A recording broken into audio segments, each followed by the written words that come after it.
to Tell Me Your Story, New Paradigms for a New World. I'm Richard Dugan, your host. Thank you so much for being with us here on the program. You do know that we come your way Sundays at 7 a.m. and 7 p.m., Monday mornings at 1 a.m., streaming live at those times at richarddugan.com. We are podcasting these programs on SoundCloud, iTunes, TuneIn Radio, Spotify, Stitcher, Player FM, Blueberry, and other locations that you folks are reposting us to. Thank you so much. And as of this broadcast, I really wish I need to talk to somebody at SoundCloud to find out what these numbers really, really mean. But in 3 years and 5, 6, 7 months, we're at 33,000 listens. Thank you. Thank you. I guess that's phenomenal. In over 3 years, 10,000 a year, I guess that's pretty darn good. Thank you for listening and enjoying these programs. And on YouTube, we are now on YouTube as well for the videos, so you can watch these programs. I have, last count, it was 19 subscribers. I'm up to a whopping 21. I'm so excited. It's very good. And if you can subscribe, so much the better to crank that number up. But see, I'm not really into likes and those kinds of things and follows per se, although I appreciate it, and I hope you will. I just want to get the information out. If you like it and if you follow, that's just a bonus, because really it's the information that we want to share with you here on this program. So thank you for doing that. If you also find these programs resonate with you, you enjoy what we're doing here, please support us if you can financially. We have a PayPal and Patreon account for your security as well as ours. And also, and I say this on every program with all of this information, please spend time going within during this decade of perfect vision, the 2020s. We hope that you will do that and join us in that quest to learn more about self, so that in turn we then learn more about each other. That's kind of the way it works.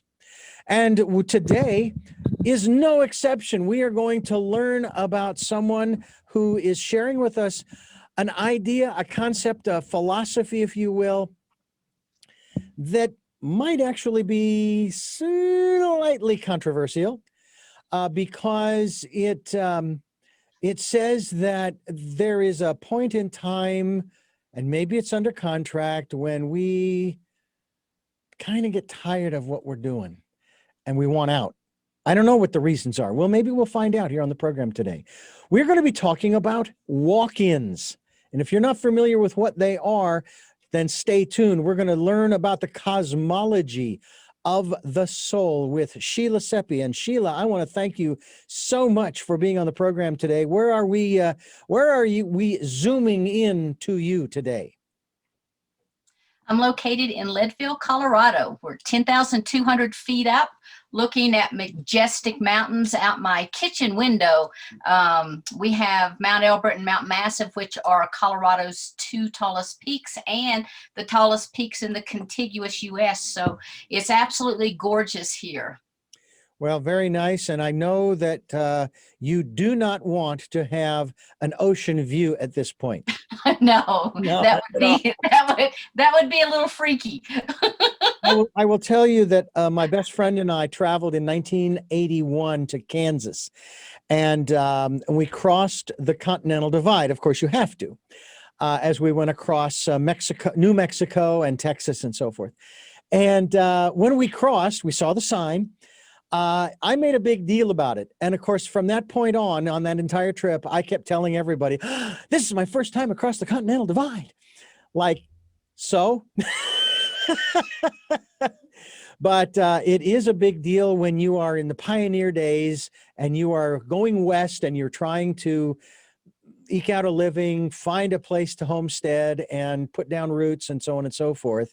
And some folks made it and some folks didn't. And some folks actually came across during the gold rush. There's a great line from a Dan Fogelberg song about the gold rush of 49, or not 49, 60s, 1860s, where some people, they froze with the reins still in their hands. And that's how bad it got. But where you are right now, I'm sure that it's nice and cool and beautiful. what we want to talk about today, now that we have the weather report out of the way, is walk-ins. But before we do that, tell us about yourself in terms of your connection to this concept. It's referred to as the cosmology of the soul when speaking about this whole aspect of the contract and reincarnation and all of the other words and phrases that go along with that. Okay. Well, I want to give you just a little bit of a backstory, because throughout my whole life, I was plagued with a variety of illnesses and had been diagnosed with everything from bone cancer, brain tumors, fibromyalgia, chronic fatigue. I used to walk with a cane. I had erythema nodosum. Everything that could go wrong, I felt like in my body was going wrong. And I relied solely on Western medicine. And at that time, I had no idea what cosmology of the soul was. I'd never heard of a walk-in. And to be quite honest, I didn't believe in it. I did not believe in reincarnation. I did not believe that we came back time and time again. I didn't believe in karma. I had a very narrow box that I operated from, and I was quite comfortable there. But one night in September of '99, I went to bed, this very sick person, and I woke up with what felt like someone reaching down, grabbing me by the hair of the head, pulling me bolt right up in bed. And it was as if lightning ran through my body. And then I was in white space. Now, I don't know how long I was in this white space, but as I started coming back to myself, my peripheral vision came in first and then my frontal vision. And when that happened, everything was the same as I looked around the room, but everything was different. As I walked by a mirror and I caught my reflection, I was in awe, because it was as if there were a stranger staring back at me. Now, to be honest, because I had been so sick, I had a dysfunctional marriage, I was a mom with 3 kids, I had a high profile, high busy job, I thought the stress had actually gotten to me, and maybe I was having a psychotic break, because at that time I had zero vocabulary, zero foundation to understand what in fact had truly happened to me. Because all of a sudden, things that I didn't believe in, I remembered. I remembered past lives. I remembered healing techniques. I remembered being a Native American shaman and performing healing rituals and ceremonies. I all of a sudden was clairvoyant and clairaudient and clairsentient. I didn't believe in those things. So obviously, I thought I was going bonkers, to be honest. And I tried to talk to a few people about this. But the more I talked, the more they started looking at me out of the corner of the eye. And I felt like that they were actually verifying the fact that maybe I had lost it. And so I started being quiet. But within 3 months, everything about me had changed. First off, all of my illnesses went away. Doctors had absolutely no explanation. I no longer needed a cane to walk. I could get down on the floor and play with my kids. I had an abundance of energy. I changed my diet. I changed the way that I dressed. All of my lifestyle changed, including the foods that I ate, the people I surrounded myself with. I found that I no longer had anything in common with and felt really like we were disassociated from each other. When I came in, the only thing that I really had a strong connection to were my children, my parents, and my sister, and that was it. But within 3 months, I had actually made the decision and left that marriage, which I don't think prior to this event occurring to me, I had the strength to do. But within those 3 months, everything about me, as I said, started to change, including my self-esteem, my self-awareness. I began to expand.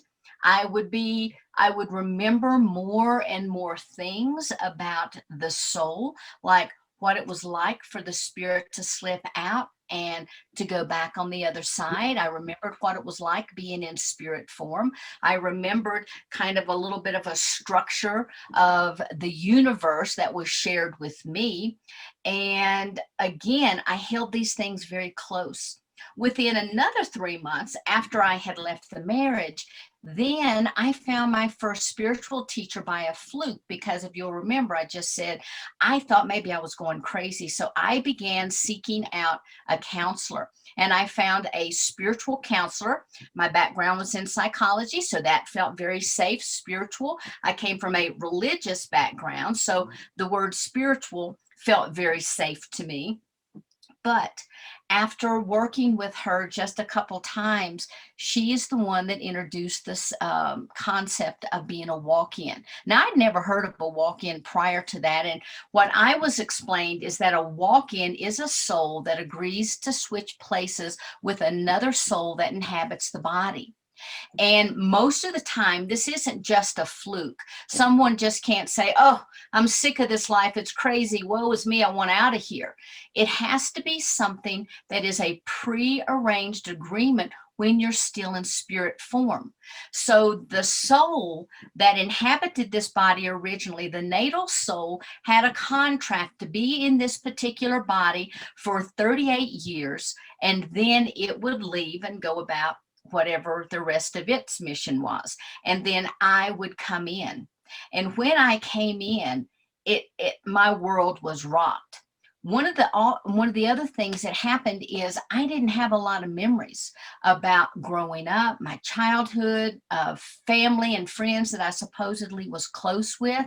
And in fact, my parents only found out about me, well, my dad found out right before I published the book because I didn't want him to hear about it and freak out. But my mom actually sat me down on the couch and told me she thought I had the beginning stages of Alzheimer's because of my total lack of recollection. And so I had to explain to her about being a walk-in soul. Then life went on, and I have been in this body now. It'll be 22 years this fall. And in the fall of 2020, actually in 19, my guides told me that I really needed to write this book and to write my story down. Now, that January, I had been asked to come and speak with an organization about being a walk-in and to put things into a PowerPoint presentation. I had never even, I really hadn't been sharing my story that much. And honestly, I didn't even know where to begin. But the more that I wrote, the more that I put down, the more I thought about it, the more and more memories would come to me. So that started in January. And by that fall, then I had already written a basic outline. I found an editor. My friend Barbara Lamb had encouraged me to go ahead and to begin writing. And then another friend, Andrea Perrin, had looked over the draft and said, oh my God, you've got to turn this into a book. You've got to tell your story, because it is, first off, it's unbelievable. But second of all, people need to hear this. And the beautiful thing about the book is I didn't write this to try to be like a New York best time seller. I wrote this book to help other people who may be experiencing what I went through, to let them know that they're not crazy and that there are other people out there who have had these experiences. And one of the other things I found out in writing the book is I just assumed, well, first off, I was looking for a community of walk-ins because I knew I couldn't be the only one out there. And I knew Shirley MacLaine had written a book about it, but I bought the book, but I never read it. As a matter of fact, I didn't read anything about walk-ins until my book was in the hands of my editor. And then he encouraged me to start writing and to see what other people had said. But I guess I wanted to keep my information pure to me, what I remembered, and not being influenced by anyone else. So as I started seeking out other walk-ins to interview, I thought, my story in and of itself is just my story. I need other people to say, hey, I've had this experience too. But what I found, and I interviewed 15 other individuals in the research I did, I found that there were tons of other types of soul experiences, not just the classic walk-in, which is what's what I was, one soul out, another soul in, the soul exchange. There's what's called the soul infusion. And that is when a person, the majority of their natal soul leaves, but then a newer, higher vibrating aspect comes into the body. Then there's what's called a soul braid, where you have two independent souls inhabiting the body at the same time. Then there's what's called a soul overlay, which if this is the natal soul, the new soul comes in and kind of like a neoprene suit. It fits around the soul and serves as a battery charger. And either that natal soul will heal and be ready to do whatever it needs to do, or it will leave, or those two souls will merge and become one. Then there's what's called soul jumpers that kind of come in and out for very short periods of time to people's bodies to have a certain experience, or to help them with a project, or to help them through a grieving process or something like that. And then there's what's called soul layering. Because we are all multidimensional beings, when we incarnate, there's only a small soul aspect that actually can enter into the physical body. Otherwise, it would blow the entire neurology of the body. But when you have soul layering, you have, it's kind of like the little flaky biscuits. You know, you have more than one aspect that comes in at a time. And throughout life, one soul aspect will emerge, and then it will recede, and then another aspect will emerge, and then it recedes. So you kind of have like this little dance of the souls. And when I discovered this, to be honest, I was kind of blown away, because I just assumed all walk-ins had the exact same experience that I had. I also found that there were a lot of walk-ins who remembered the exact point that they decided on the other side that they would come in. They remembered if they were on a planet. Some remembered getting into a ship and coming and hovering above the body and entering that way. Some people remembered being on a planet, and the next thing they knew, they woke up in a human form. Some people remembered even being, they remembered everything about every incarnation that they had ever had. Well, that blew my mind too. And I began to sit with that, and it was like, okay, then the essence of the soul is so much larger than even I had conceived of. My guides had been helping me this whole time to write the book, and they had also come to me after I had moved. After I left the one marriage, then I was on my own for about 4 or 5 years. Then I remarried, moved to Colorado, and it was during that time frame that my guides began to work with me. Okay, so let's see. In 1999, I came in. Actually, I remarried in 04, and then it was in 06 that we moved to Colorado. And my guides were working with me, describing the essence of the soul, because I'm like, okay, look, I'm a walk-in. So what does that mean? Where did my other aspect go? Did I push them out? Did they just, what happened? Can we just say, hey, I want to be a soul exchange, and that happens? And as they explained to me, absolutely not. This is an agreement that occurs on the other side. Or, like in my case, it was an emergency situation where the soul cried out to be released, and I was in my collective essence, and we heard that cry, and it was decided that this would be the aspect that would incarnate into the body at that time. And I said, okay, so with all of that information, what does that mean about the soul? Does each person, do we retain our individuality? What happens? And it's like, yes, in a way we do, because This lifetime, the Richard aspect will go back into the collective, the oversoul. But what they told me it was called was the Shantias Khan. And it goes back into the Shantias Khan. And when it's time to incarnate again, then it's almost like the soul can go around to all of the attributes that it has, all the talents, all the gifts, all of the information that it's retained from lifetime after lifetime, kind of shop and say, this lifetime I need to play the piano, I need to know how to sew, I need this, I need that. And it gathers all of that information that's going to be needed for a particular lifetime, but only that small aspect incarnates. Now, when it incarnates, what stays attached to the Shantias Khan as it begins to come down is called the higher self.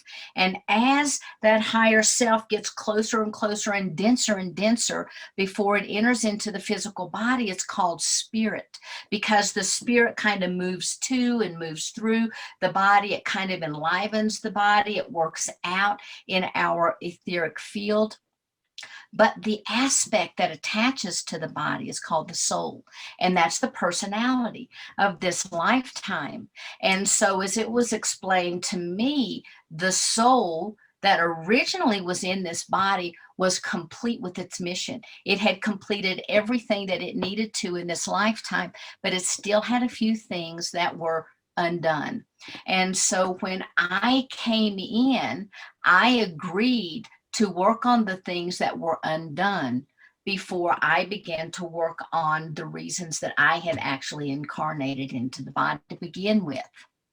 So that is a long answer to a very short little question.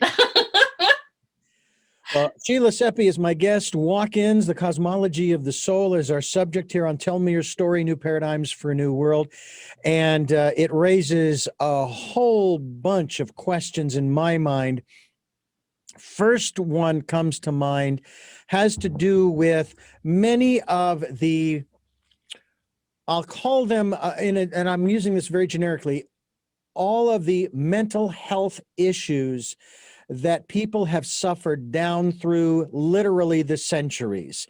And I'm not even going to start to list them because you probably know exactly where I'm going with this, especially in terms of those people who have experienced the walk-in phenomenon, don't know what it is, and the mind, because that's where the challenge, the struggle is, the mind doesn't know what to do with this, and they, as you phrased it, they think they're going crazy. Yes. And we put them in institutions, they wind up out on the streets, et cetera, et cetera, et cetera. So is that a fair assessment that we have misinterpreted what has happened to the majority? I'm not saying that there aren't psychological and mental health issues, maybe out of balance chemistry, et cetera, or damage. But would it be fair to say that the majority are experiencing that walk-in phenomenon? I mean, is there, I don't know if there have been any studies to try to track this at all. What are your thoughts on this? What is your awareness? What have you been shown in this regard?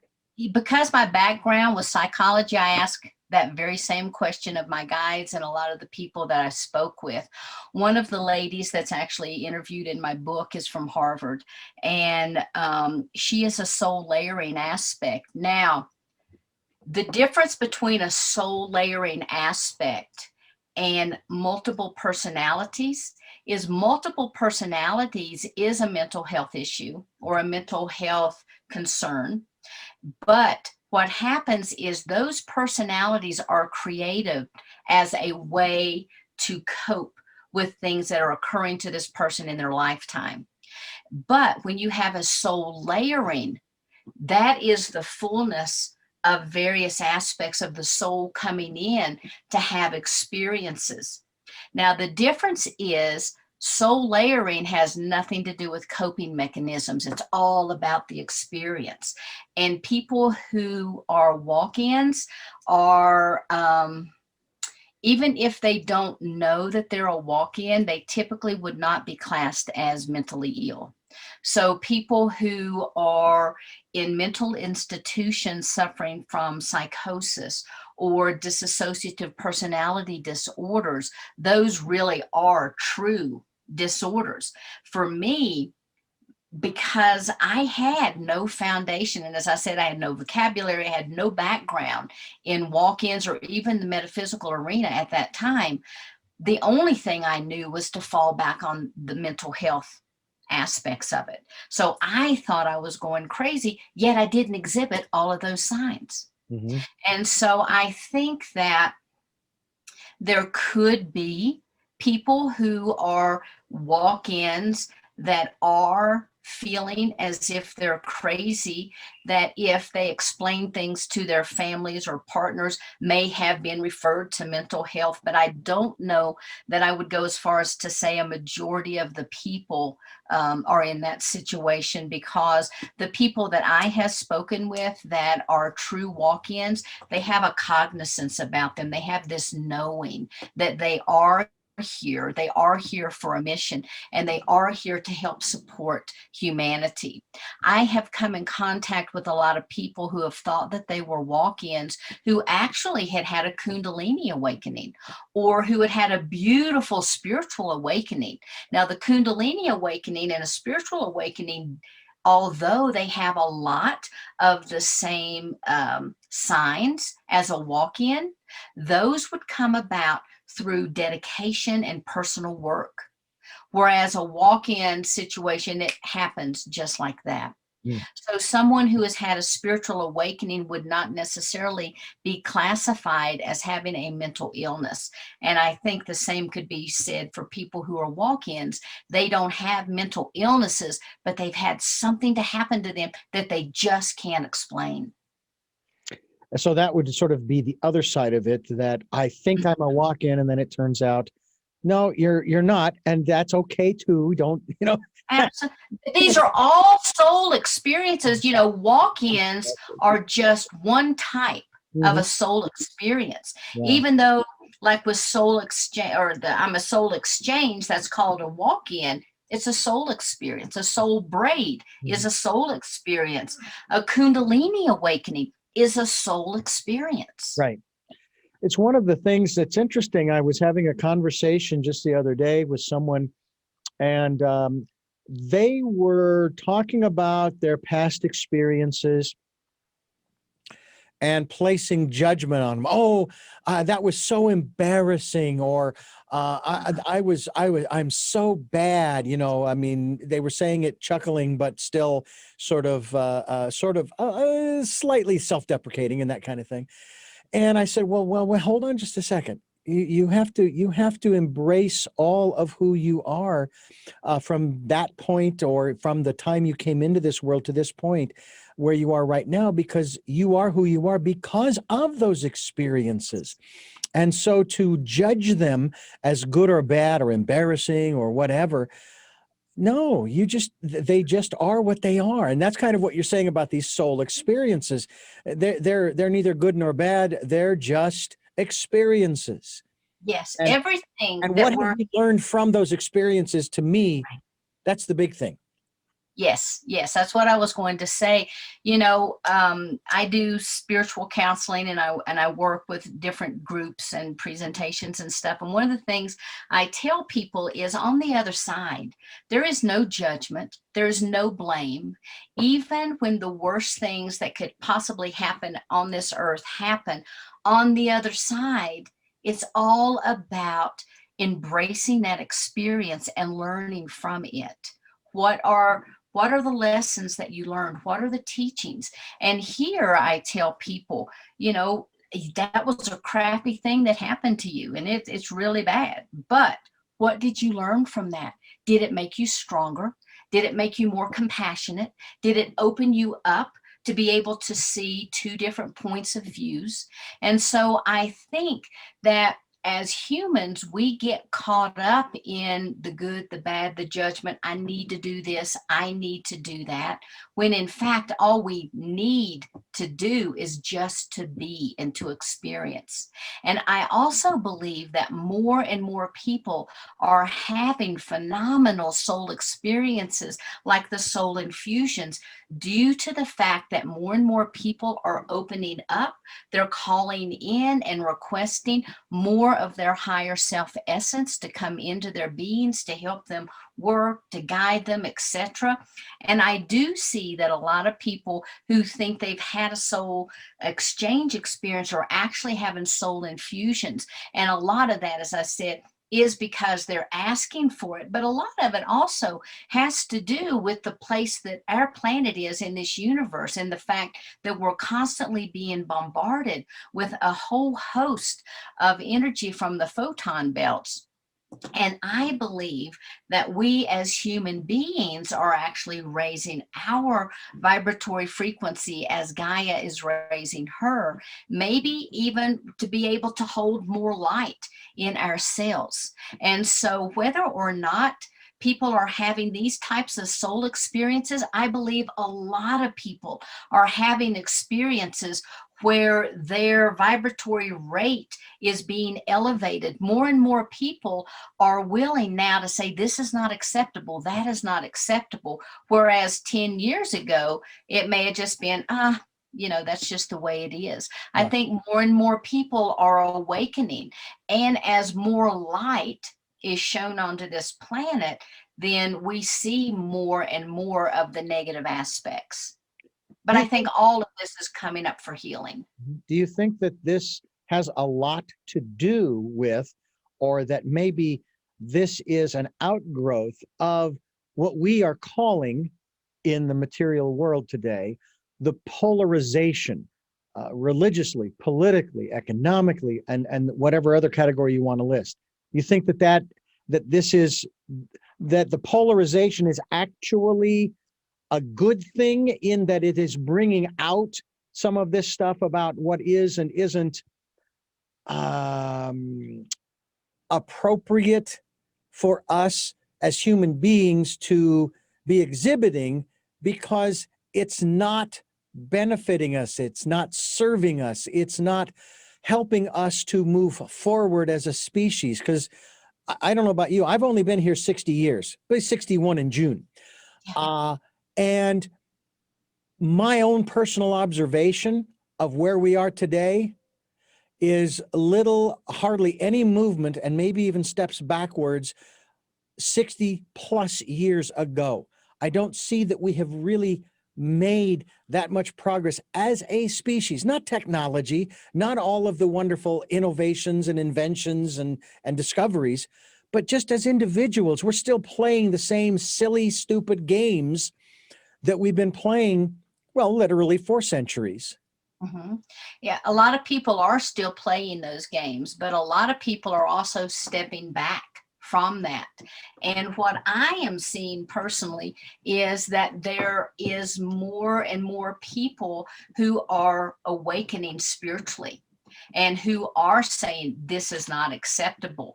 And because that we're talking about the unacceptable more, it's easy to say that nothing has changed.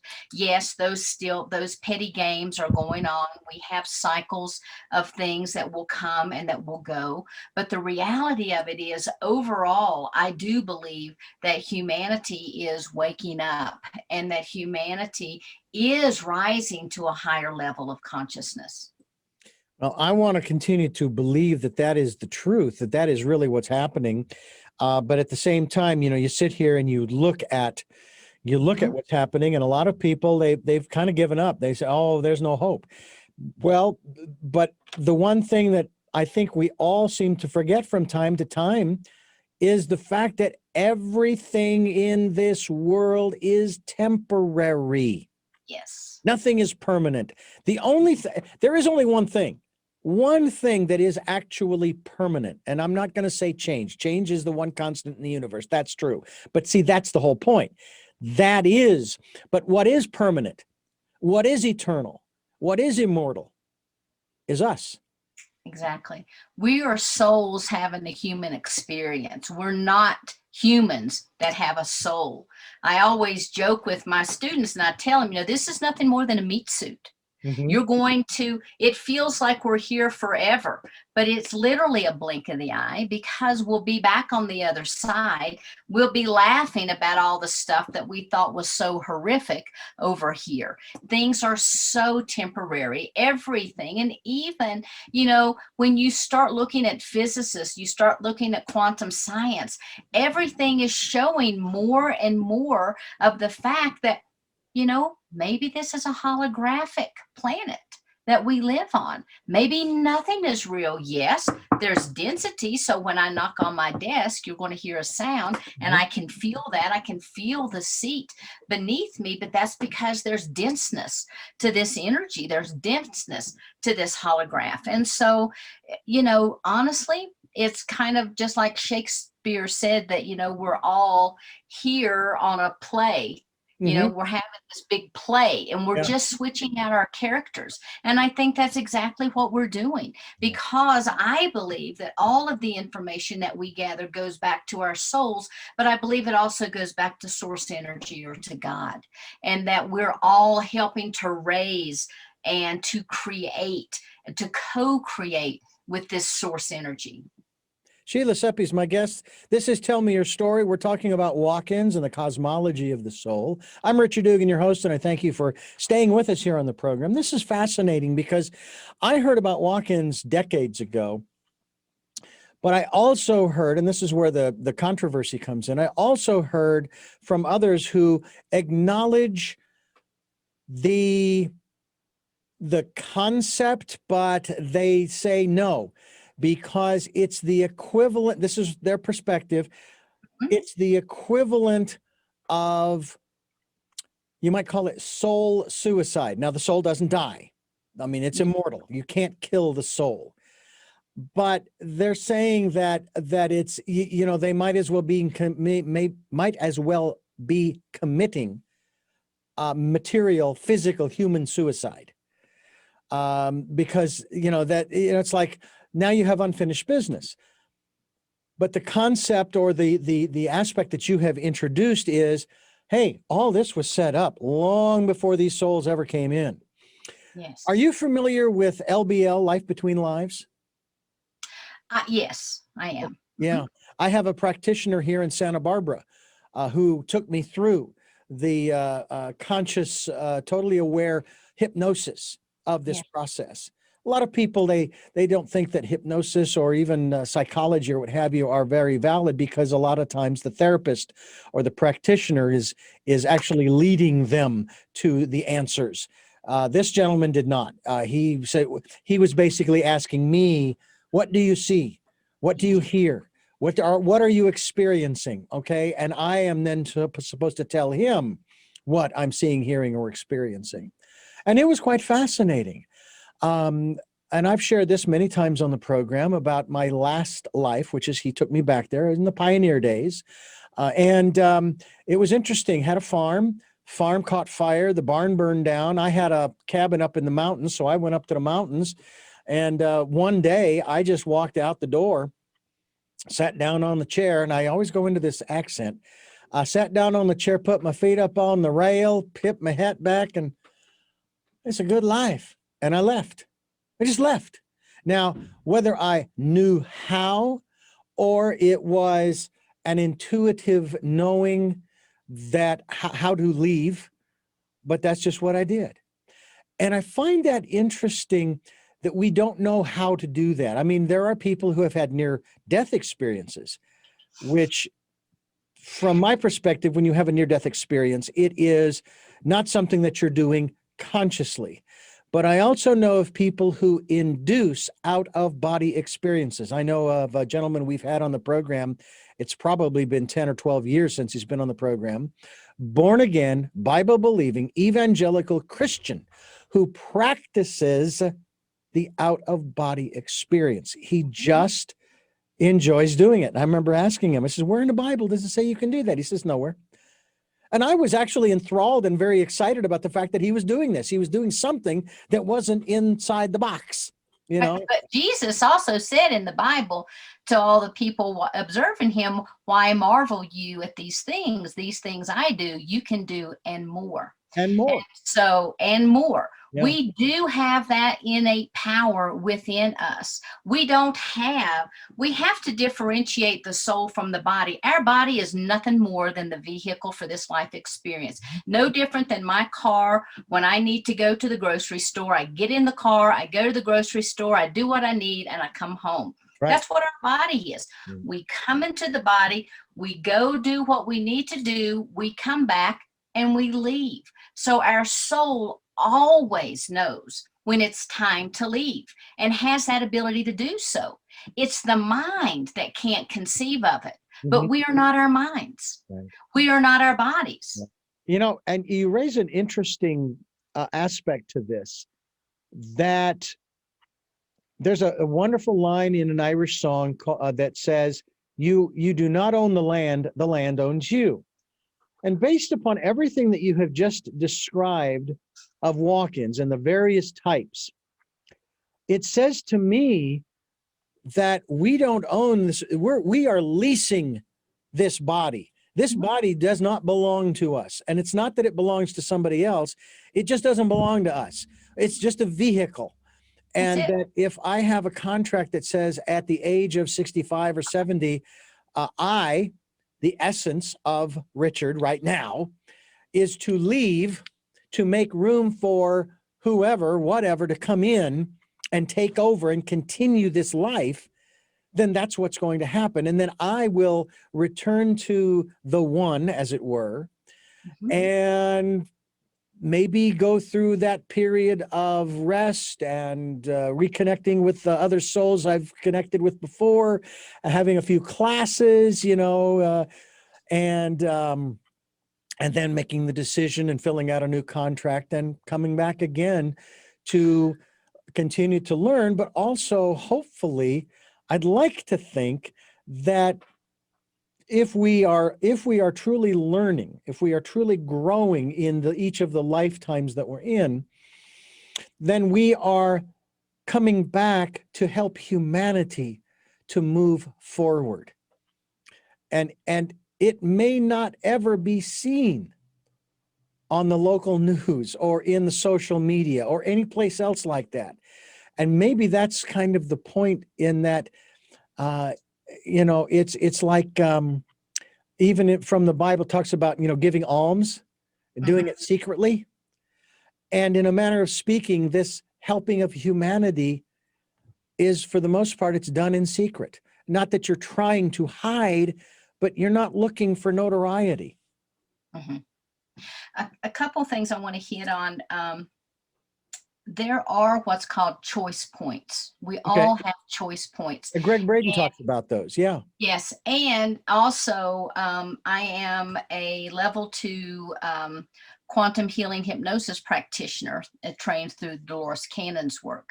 And people talk about those also in hypnotherapy sessions, where when the soul comes in, there are exit strategies put into place that maybe at age 7, age 14, age 22, age 50, whatever, that there would be an opportunity that the soul could leave at those times. And so those are put into place before we ever incarnate. Now, in my situation, I firmly believe that my soul stayed in this body until I was able to give birth to my children. And then it was okay for that soul to leave. I do believe that that was one of the reasons, because I really had to train and to raise my children, the children that I have, my children, I had to raise them before I could ever go out and do anything else. So I think that that was something that I said, hey, that's great. I'll raise these kids. Now, the interesting thing too is my son is a walk-in, and I have never heard of a family where there's 2 walk-ins. At the age of 7, his appendix ruptured. And that's when the swine flu was going around. It was really bad. He had all the symptoms of swine flu. He was asymptomatic for appendicitis because his appendix had actually grown back into his intestinal wall.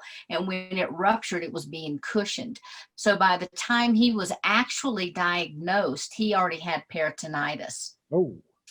So when the doctor laid him down in the bed and he walked out of the room, we were already at the hospital. I heard his soul cry out to be released.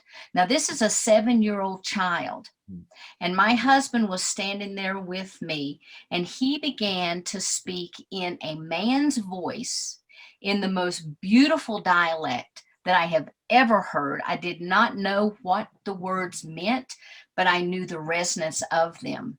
And I knew he was crying out to be released. Totally. He had been diagnosed with ADHD. He was on medications.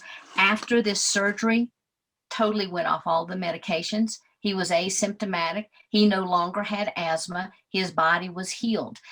He did not, they had to basically power wash his intestines and some of the organs, they said 2 or 3 times. And it was a pretty grim situation. He did not even get a secondary infection. And of course, now he's also in the book. His name is Dylan Cuzco, and he remembers he is a soul infusion. At that time, he brought in more of his angelic essence.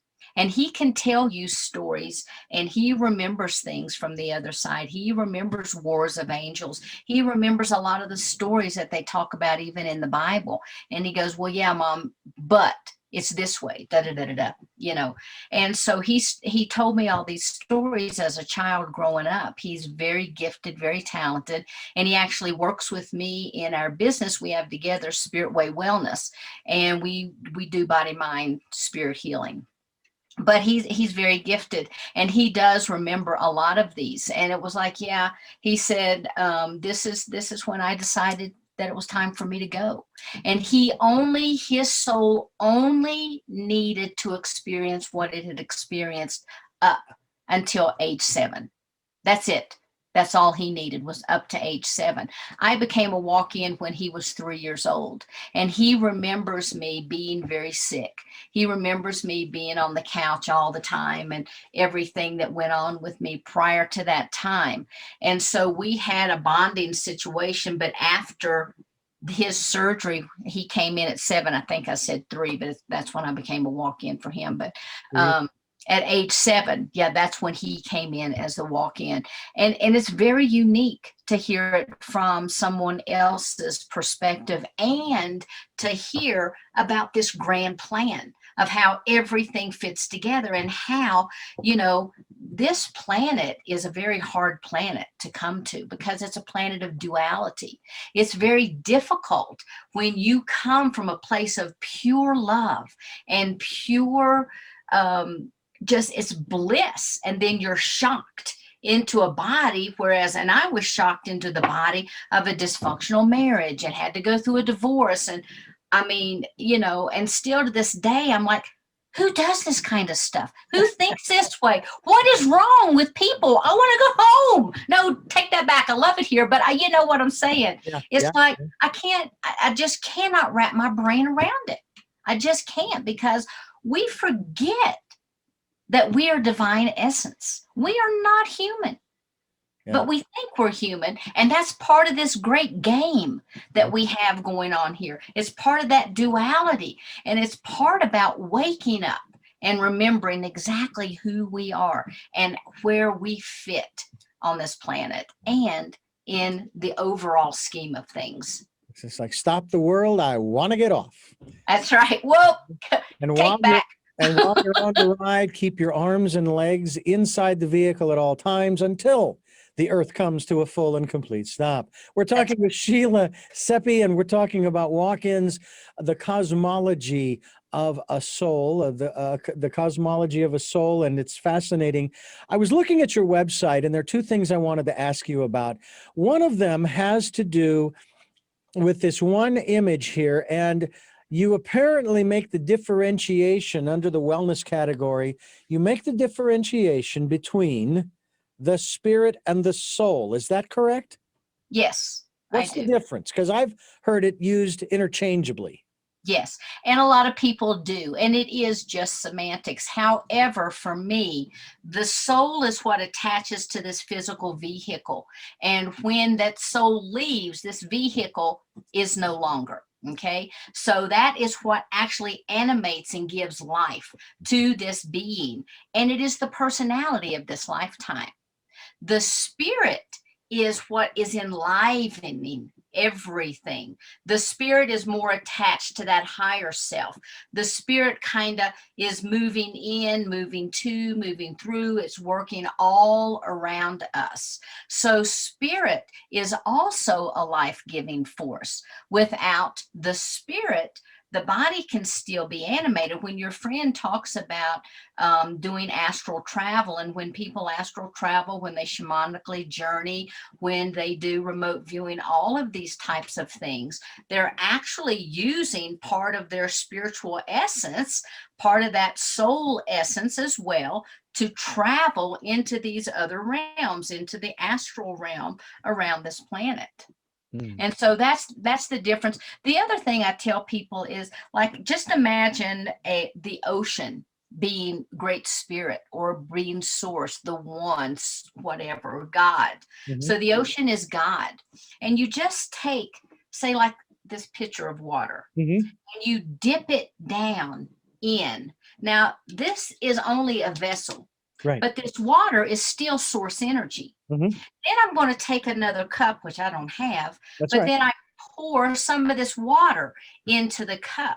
The action of that pouring, that, what, you know, the movement of the water going into the cup, that's all the spirit. And then it's also, when it gets into the cup, that's the soul. And the cup then is the vessel, the physical vessel.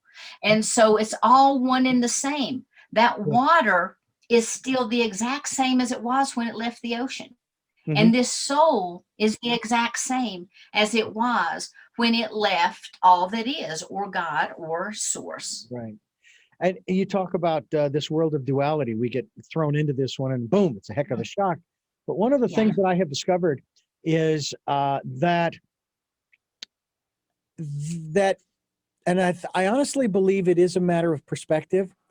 This is not a world of duality. This is a world of, it is what it is. It's like when we look out into the cosmos and we see all this stuff moving around and the supernovas exploding and all of these different things. That's not duality. That just is what the universe is just doing what it does. And the cells of our body are the same way. They're just doing what they're doing. It's not either good nor bad. It just is what it is.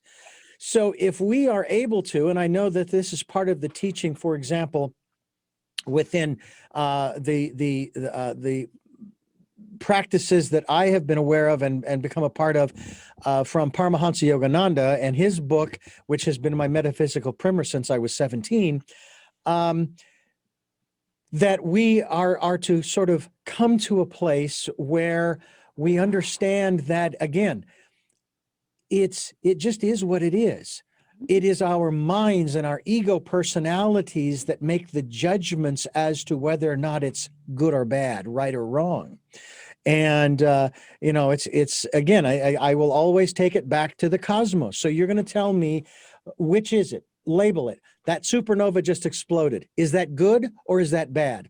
And then, of course, there's also that wonderful story. You may be very familiar with it about and I think the origins were Chinese, of this farmer and his son.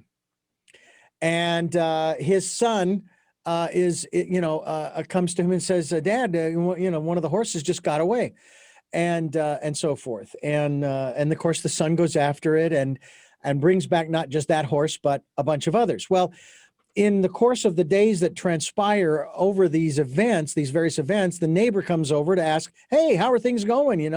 Well, the horse ran off and so on and so forth. Oh, that's bad. And the farmer says, well, who's to say whether it's good or bad? And then, of course, the next day, the son has come back with the horse and a herd of other horses. And of course, the same conversation, the neighbor with the farmer. Oh, Well, that's good. Well, who's to say? And they go back and forth with all of these different events that took place. And the farmer has that perspective of who's to say whether it's good or bad? Because you Right. don't know what the next day is going to bring, and the next day, and the next day, and the next day, and the next day. And so I used to struggle with this aspect. And have you shared that from the ancient wisdom teachings, it talks about how we came from the one, we're going back to the one. And Right. why in the heck did we choose to come to this place where there's duality? But when you start re-examining, there is no duality. This is all still part of the one. It Right. really is. The duality is the human vessel versus the human spirit. Yeah. Because we have a veil of forgetfulness Mhm. that we choose when we enter this body so that we don't remember. It's kind of like a game we're playing hide and seek with ourselves. How long does it take us to remember who we are, to find ourselves? We're hiding in this human vessel. We're pretending that we're human. We think we're human. And as human, we do have judgments. Things are good, things are bad. We have viewpoints. Mhm. The same situation can happen to 10 different people. 10 different people are going to have 10 different viewpoints, Yeah.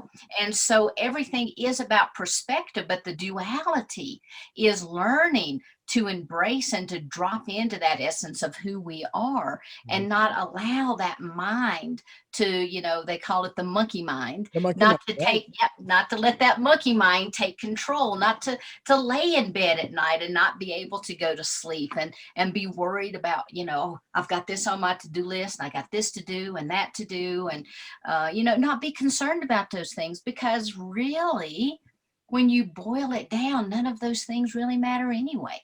We're Yeah. just occupying time, having an experience. Yeah. And the way we view those experiences are going to vary from person to person. So I do agree that there is no universal duality, but the duality is what occurs within this human vessel. And also the concept of time. That's a human Yes, construct. It doesn't exist out in absolutely. the universe. No. You know, I actually had to chuckle a little bit when you were referring to spirit, and it made me think of and this day comes around every year, and it's really funny because people will quote it in emails. I got a bunch of them on that date as well. May the 4th be with you. And a Star Wars a thing, but the Force, that is spirit. It permeates everything. You can call it the Force, you can call it spirit, you can call it divine energy.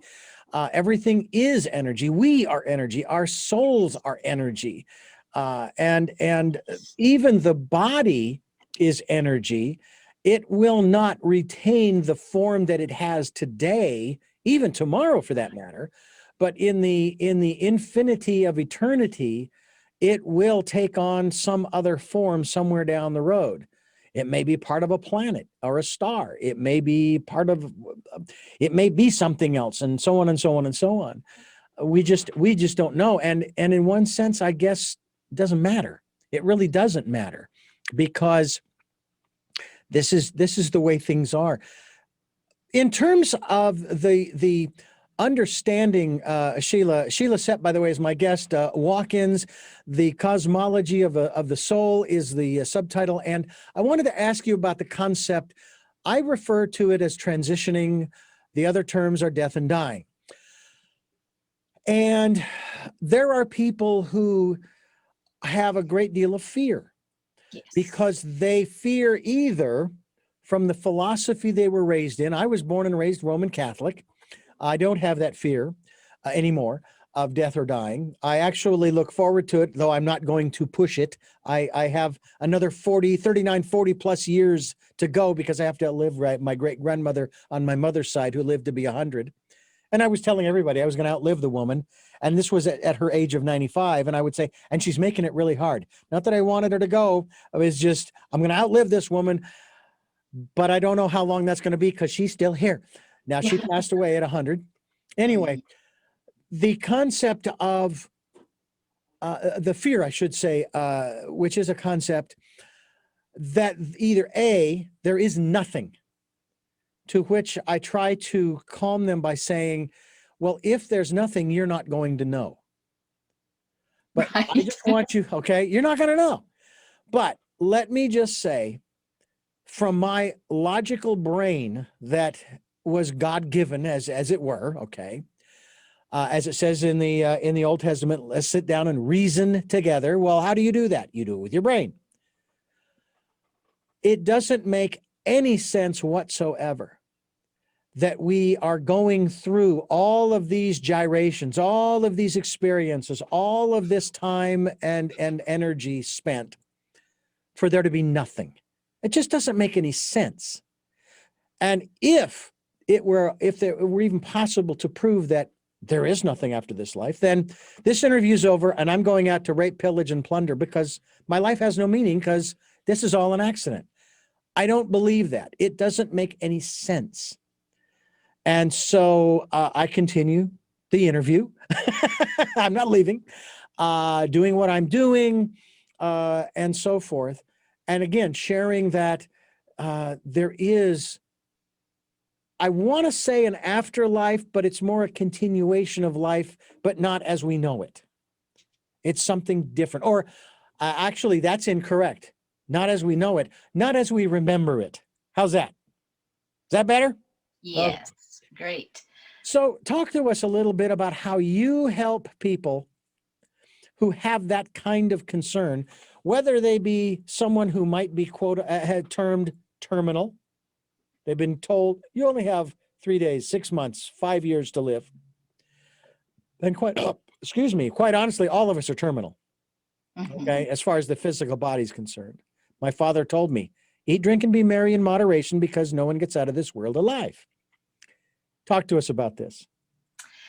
Well, I can say from my own memories that the death process, which I call dropping its robe, because since I found my first spiritual teacher, she is of Hopi lineage, and I have been an apprentice to her now for nearly 21 years.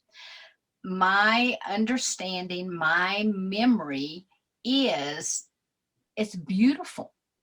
It's beautiful. It's so quick. And typically I laugh and say, what was I thinking? Why did I do that? Oh my gosh. But yet we do it again and again. However, the process itself, honestly, the soul does not feel any pain, period. The soul does not. This is all mind stuff with this physical vehicle, okay? When the soul leaves the body expires. Unless that soul has some type of a need to experience pain, it will step out before that process because it's over, it's done.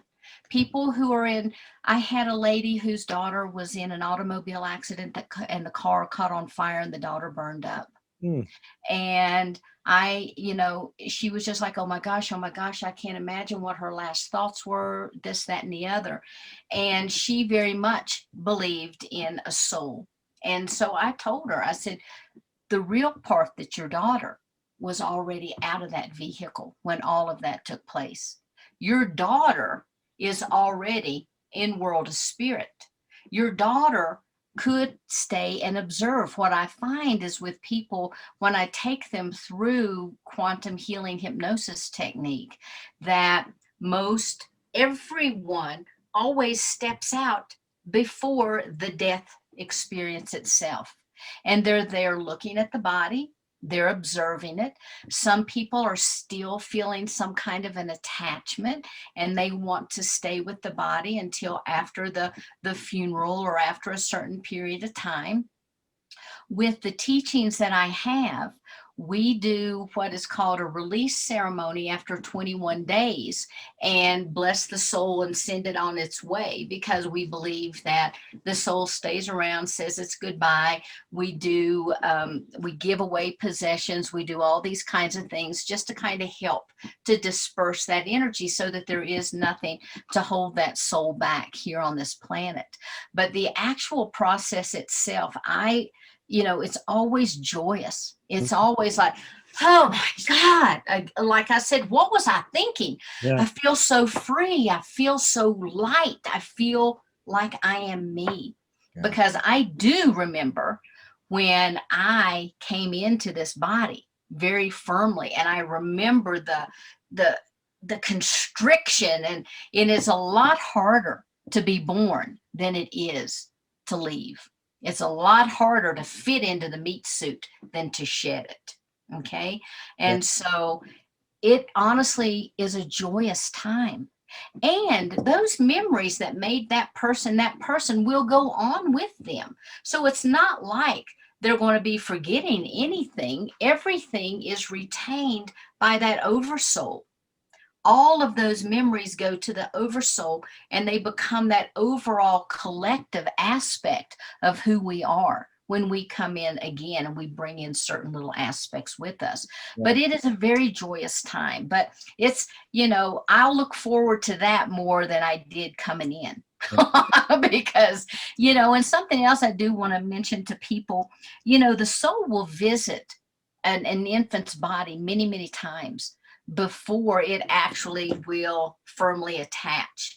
Now, yes, my memories and what I remember and what I have observed is the soul will come in and out of the body, because what it's doing is imprinting on the cellular structure of the body.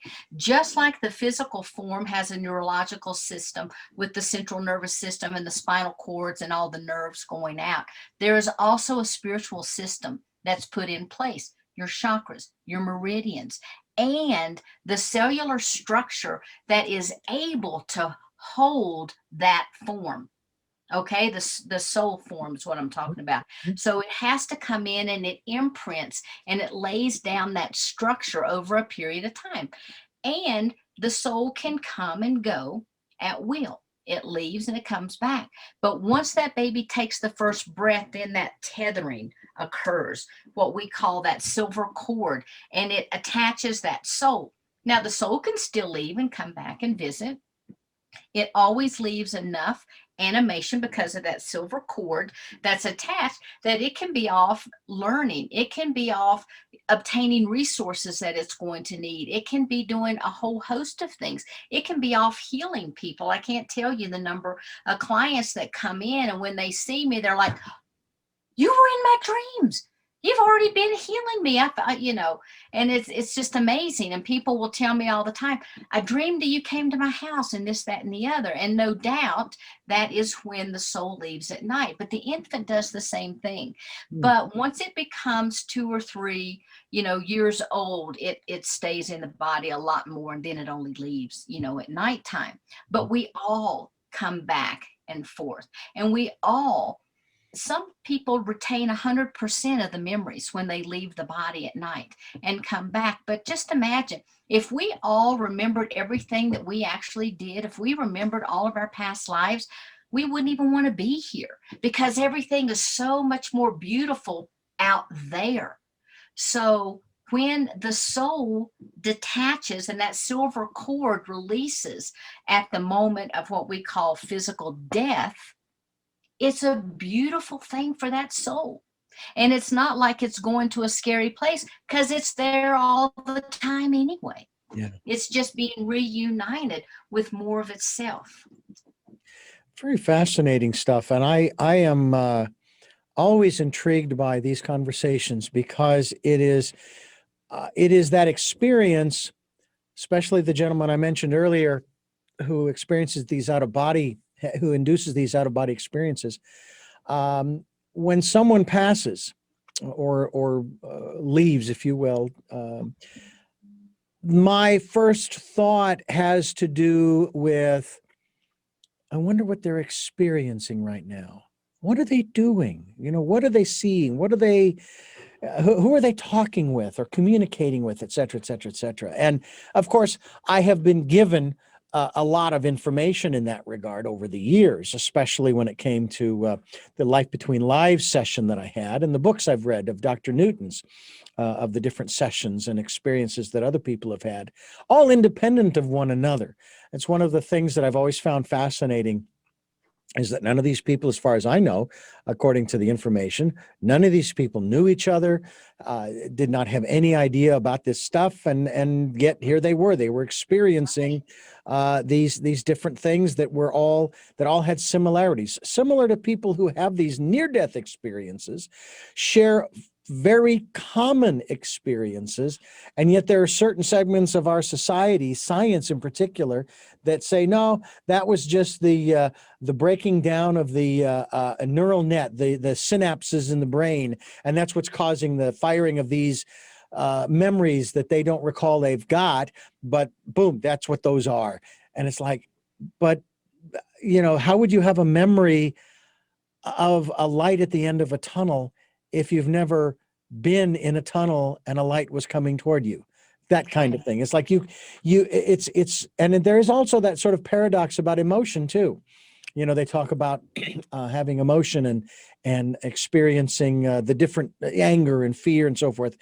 And someone said something along the lines of that you can't have an experience of a particular emotion unless you've had it before, because you have no points of reference. And it's like, well, that doesn't make any sense, because there has to be a first time. There has to be a first time. It's like the chicken and the egg, or, how did the universe begin and what created the Big Bang? And those kinds of ponderings, if you will. But setting all that aside, Sheila Seppi is my guest. We're talking about walk-ins. We're talking about the cosmology of the soul.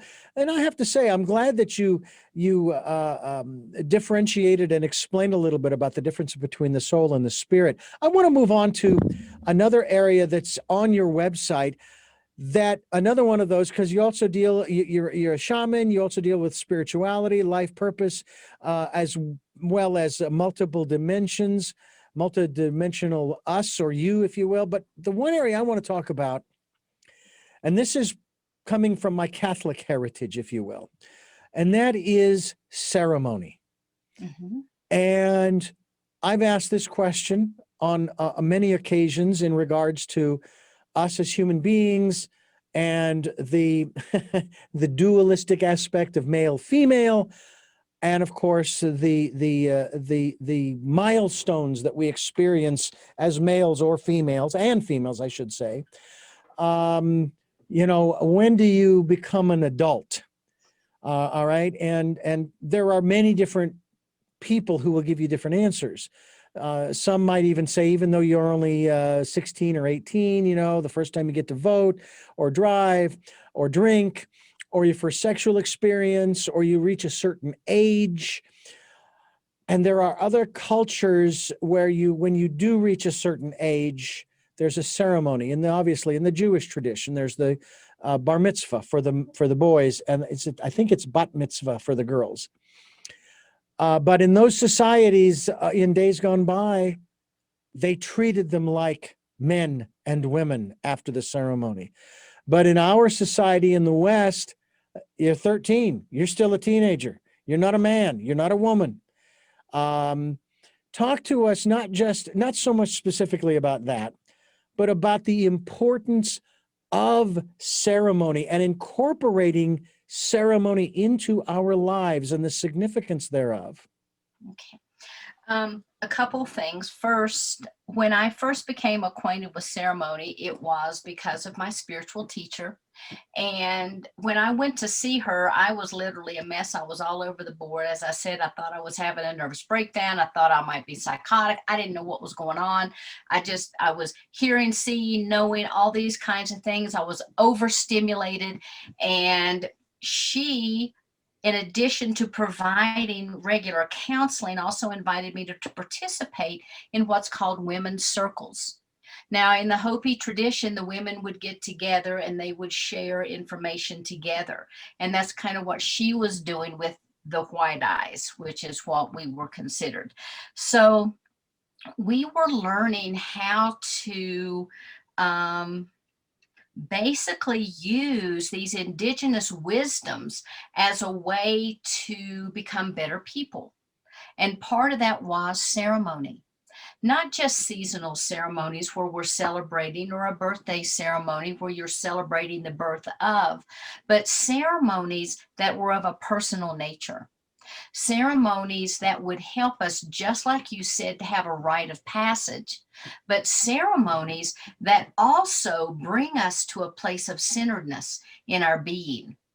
One of the things I think that really helped to anchor me onto this planet was learning how to do shamanic travel to the upper world, to the lower worlds, to work with the guides, etc.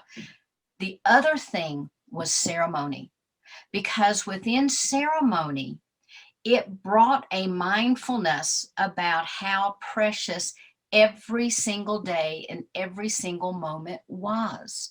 You can have a ceremony to greet the sun, where you are in your gratitude for your life. Some people call that prayer, whatever.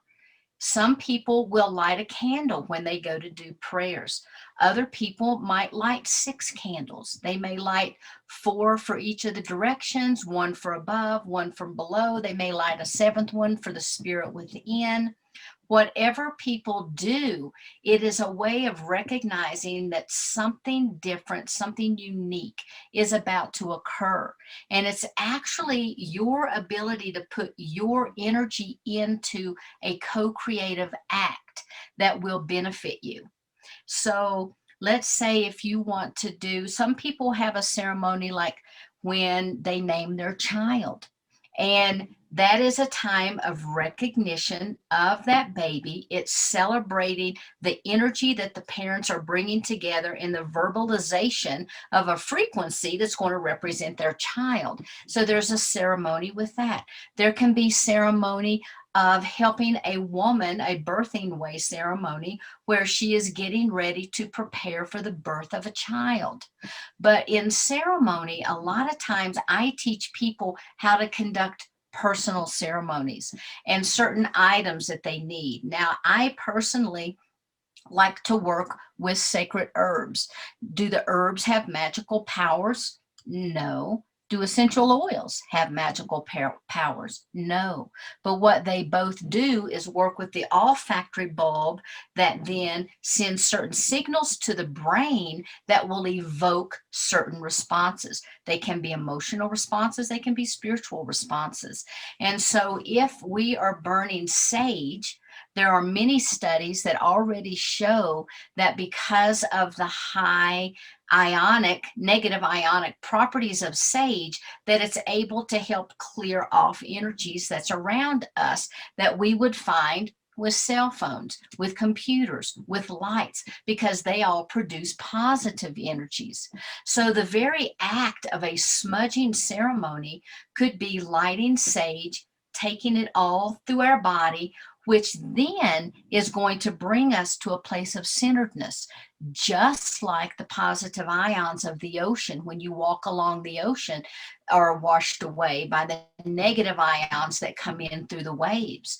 Just like when you walk in a forest, all the positive ions are dissipated because the body's inundated with negative ions. The same thing happens when you light sage. All of those positive ions are dissipated. The body comes back into more of a parasympathetic state, because in our society, we have so many stimuli and we still stay in that fight or flight. Some people's amygdala and the brain are so stimulated that they're constantly in that state of fight or flight, or the adrenal system is in such a state that the entire endocrine system, the hormone system of the body, is thrown out of balance because of that fight or flight response, and all of that adrenaline still flooding through our bodies, when in fact it's the way that we're choosing to respond to to stress in our lives. But just by burning sage can actually calm all of those things. The amygdala in the brain can begin to calm down. And so I teach people how to use a variety of herbs and the properties that they have, as well as how they can burn certain resins, which also, like frankincense is a resin as well. And so what the different properties are in a personal ceremony that helps them to balance themselves. We also will learn about different ceremonies that they can practice with their family. You know, you can have a personal counsel, you know, when there's disputes going on in the family. Like my kids growing up, we would have, you know, family meeting once a week where everybody got to go around the table. We used a talking stick, but we also used sage, and we would bring in that ceremony of sacredness. And I think that's what happens anytime we do any kind of ceremony, whether it's a rite of passage, whether it's a celebratory ceremony. We are celebrating and allowing ourselves to participate in something that is outside of ourselves. Our minds begin to slow down and we drop into a state of mindfulness. So I think ceremony is very, very important. And it also provides a ritual. I think as humans, we like, you know, we have a ritual. We get up in the morning, we wash our face, we brush our teeth. We have a ritual, we hop in the shower. We have a ritual, we go down, turn on the coffee pot or make our tea, or we fix breakfast. You know, we're very habit forming creatures, actually. And so ritual is something that we're very comfortable with. And if we use ritual with ceremony, then it becomes a big part of our lives, and we get out of all the stress. You know, what would happen every day if people would light a candle, sit down, smudge themselves, go to a mindfulness place inside their center instead of running to the coffee pot and turning on the news? You know, I guarantee their adrenaline would start to subside. The adrenal system would start to heal. That amygdala would start to relax, and people would be more at peace. So ceremony is huge. Yeah, and I picked that up, of course, from my Catholic upbringing. This ritual, the tradition, the ceremony, that kind of thing. And there are times when we don't even realize that we have a ceremony, that we do have that ritual within us. So what you just described, but also, you know, the holidays will bring out specific, hey, this is what we do every year. How can you change that? That kind of thing. But even with ceremonies and rituals, do you think that it is a good thing to maybe help them along, sort of, I guess the best word I can think of is to help them to sort of evolve, in spite of the fact that I have a copy of the Byzantine Catholic liturgy that was practiced in the Byzantine Church back in Phoenix, where when I was married to my first wife. She was of the Byzantine faith, of Catholicism.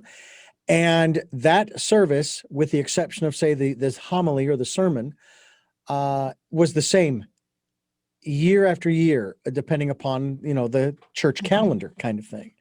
And there was, and so that liturgy is kind of, in a manner of speaking, set in stone. Mm-hmm. But what about the evolution of ritual and ceremony?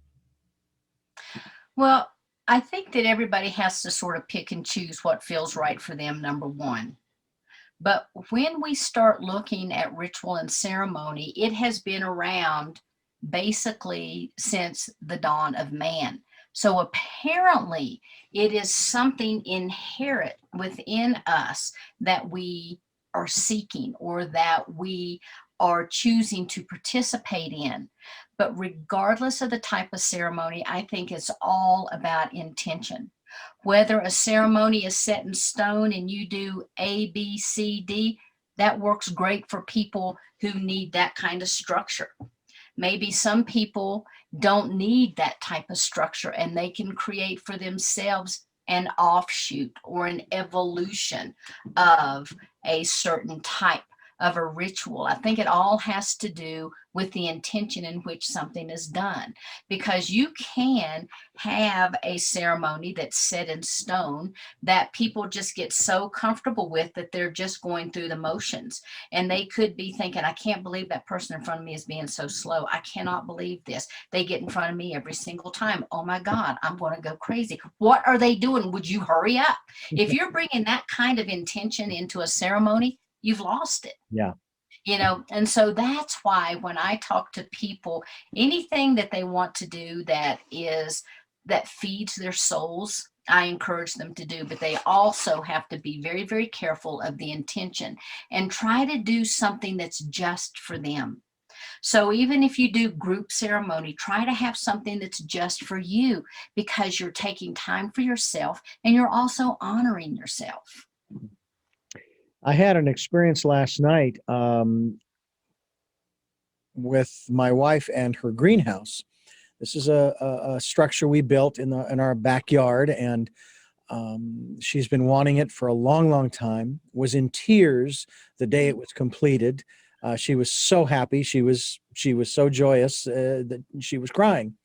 As a matter of fact, I was a little concerned. She could see the look on my face. No, these are happy tears. These are happy tears. Yeah. Anyway, so I go out in the backyard, and of course, she had gone out to water the plants and to do some sage smudging. And I only walked halfway, and it has one of those double doors, the top half swings loose from the bottom half. And she saw me there, and I asked her, I says, may I have permission to enter your sacred space?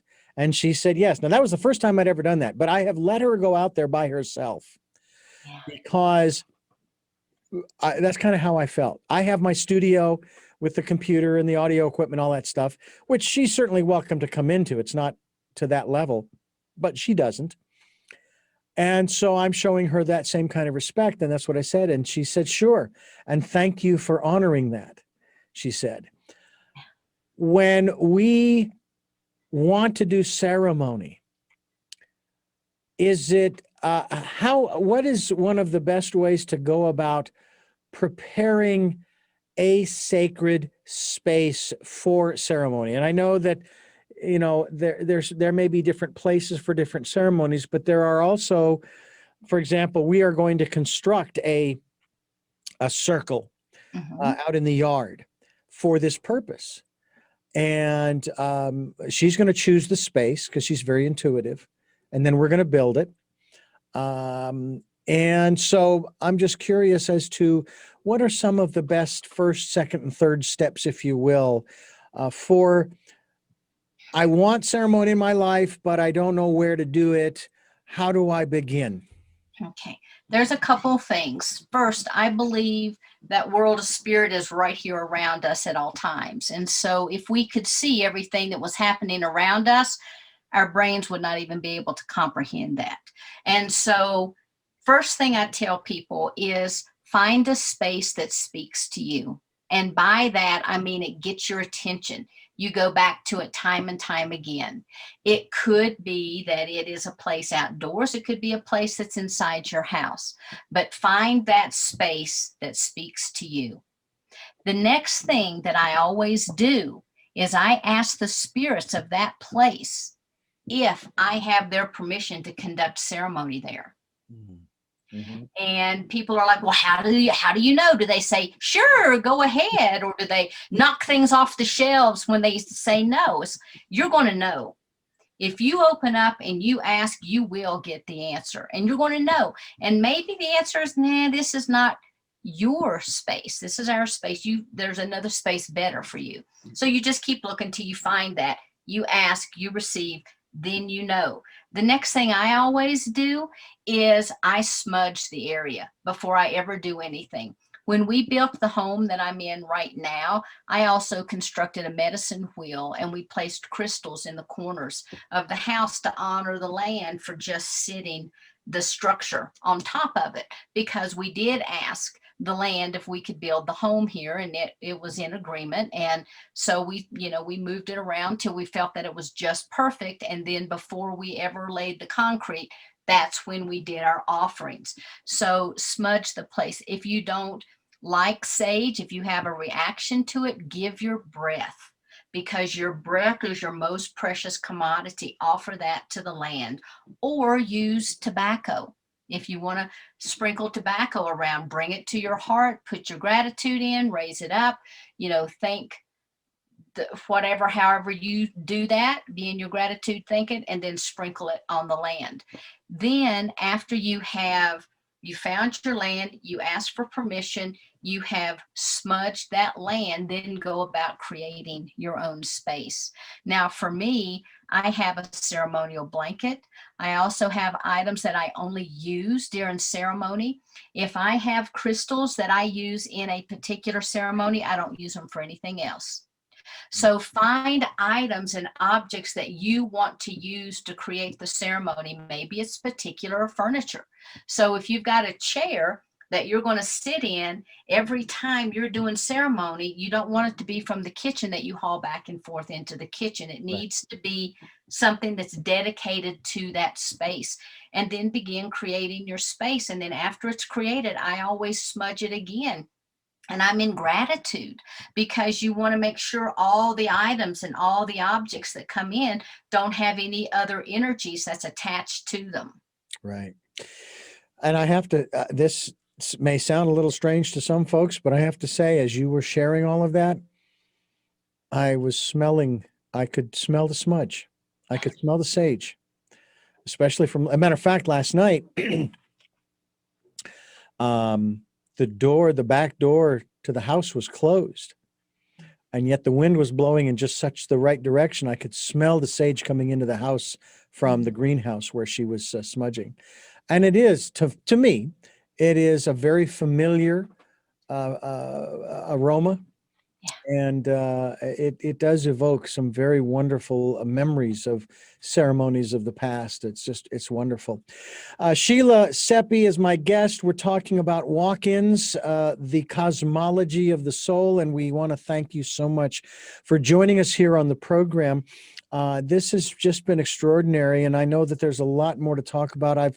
I would love to have you back to talk more about shamanism and your shamanic journey in that regard, as well as your connection to Native American rituals and ceremonies, and how you were drawn to your mentor in that regard, your spiritual teacher. I think that would be a very interesting program. You touched upon it a little bit in this one, but those are some of the things that we could talk about in another program.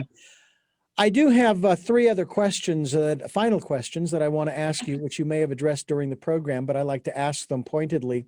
Before I do, though, I want to let our listeners and viewers know that this program is heard on Sundays at 7 a.m. and 7 p.m., Monday mornings at 1 a.m., streaming live at those times at richarddugan.com, as well as our special Wednesday 9 a.m. broadcast here on this station.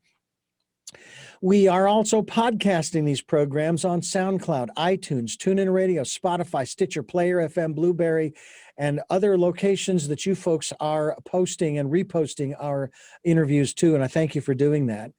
And if this program resonates with you and it serves you and you'd like to help us out financially, we would gratefully accept any amount. That's why we have a PayPal and Patreon account for your security as well as ours.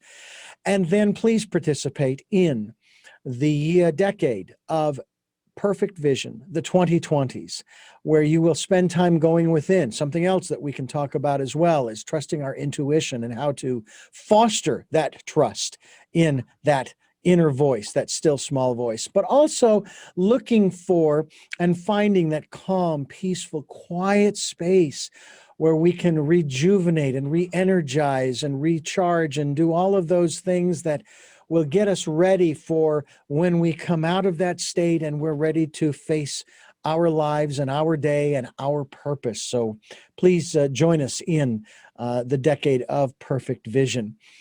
So as we conclude this particular edition of Tell Me Your Story, New Paradigms for a New World, the first of three questions that I have for you. Number one, who is Sheila Seppi? Oh, that's a loaded question. No, actually, you know, I'm a spirit having a human experience. And while I'm here doing that, I provide healing work. People can find out about that on spiritwaywellness.com. That's the healing website.